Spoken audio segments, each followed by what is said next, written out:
જૂનાગઢની ભક્તકવિ નરસિંહ મહેતા યુનિવર્સિટીએ વન્યજીવ સંરક્ષણ ક્ષેત્રે મહત્વપૂર્ણ પહેલ કરી છે. ઇકબાલભાઈ મારફતિયા અને સફીભાઈ દલાલના સહયોગથી યુવા સંશોધકો માટે 2 પ્રતિષ્ઠિત ફેલોશિપની શરૂઆત કરવામાં આવી છે.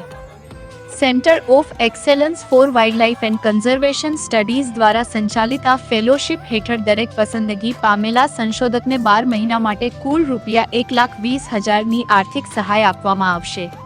કુલપતિ પ્રોફેસર ડોક્ટર પ્રતાપસિંહ ચૌહાણે જણાવ્યું હતું કે ઇકબાલભાઈ મારફતિયા અને સફીભાઈ દલાલનું આ યોગદાન યુવા પ્રતિભાઓને વન્યજીવ સંરક્ષણ ક્ષેત્રે સંશોધન માટે નવી તક આપશે અને ગુજરાતમાં વન્યજીવ સંરક્ષણને વધુ મજબૂત બનાવશે. આ જ પ્રકારના સમાચાર માટે દૂરબીન મીડિયાને ફોલો કરવાનું ભૂલતા નહીં. નમસ્કાર, હું શફી દલાલ છું અને મારા પુત્ર ઇકબાલભાઈ મારફતિયા.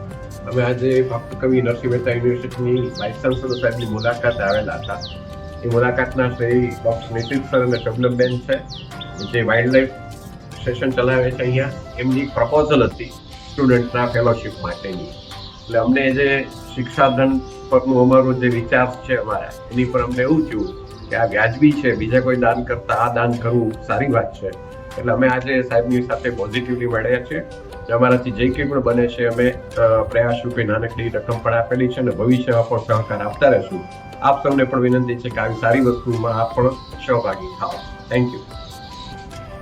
આ ફેલોશિપ માટે એવું છે કે અહીંયા વાઇલ્ડલાઇફ ડિપાર્ટમેન્ટ બન્યા પછી ફિલ્ડ વર્ક માટે ઘણી બધી વસ્તુઓની જરૂરિયાત રહેતી હોય છે, બટ નેચરલ બધું પણ પૈસા વગર શક્ય નથી થતું.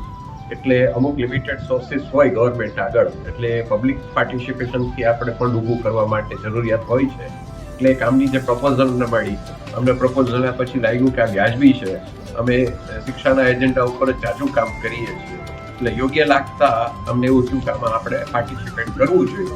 અને આ રીતે આમાં અમે પાર્ટિસિપેટ કર્યું છે અને હજી પણ ભવિષ્યમાં કદાચ બીજાનું હશે અમારાથી બની શકતું હશે તો અમે પ્રયત્ન કરશું, અથવા અમારા મિત્ર વર્તુળમાંથી પણ અમે આ મહેનત કરી અને કંઈક વધુ સારું નક્કર કાર્ય થાય જૂનાગઢ માટે, ભક્તકવિ નરસિંહ મહેતા યુનિવર્સિટી માટે, એવા પ્રયત્ન કરીશું. આમ તમે સરળ સ્વભાવના છો, ખૂબ વિવેકથી વાત કરી. મને એમની વિવેકતા માન એટલી મોટી કોર્સ જે વ્યક્તિ છે ને આટલી બધી વિવેકથી સાદી રીતે સમજણ આપે, ખરેખર બહુ સારી વાત છે.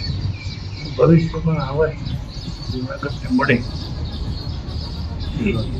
જેની આટલી વાણી સારી હોય, એ સ્વાભાવિક છે, એ બહુ સારું જ કામ કરે. આ એક સ્વાભાવિક વાત છે. અમે ઈચ્છીએ કે સરકાર પણ અમને કાયમી અહીંયા રાખે, બાકીને જૂનાગઢની ડેવલપમાં સારું એવું હાજરી એવી શુભકામના. પ્રણામ. જય